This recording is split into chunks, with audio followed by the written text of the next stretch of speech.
El chalet que os vamos a presentar hoy es uno de los más especiales que tenemos, porque consigue combinar la certificación energética clase A con la tecnología y la modernidad de su arquitectura.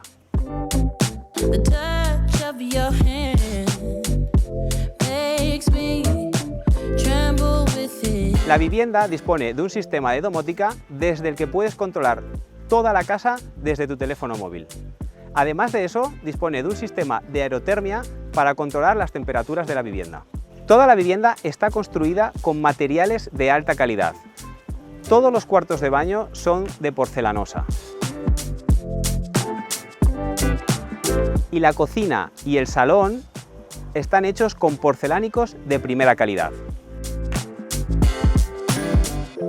Estoy en la planta baja de la vivienda, donde encontramos un salón comedor con un sistema de sonido de última generación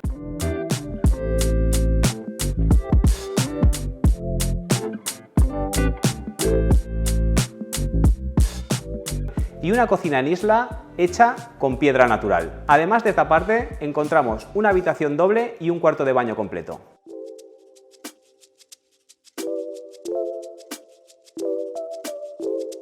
Estoy en la suite principal de la casa, que tiene, además de este magnífico jacuzzi, un vestidor y un cuarto de baño propio.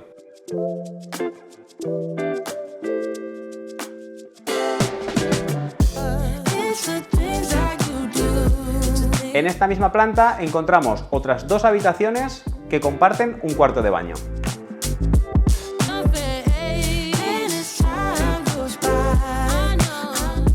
La planta de sótano es toda una zona de juegos, donde poder disfrutar de la vivienda, con un sistema de home cinema, zona de juegos para los niños y cuarto de baño para dar servicio a esta planta.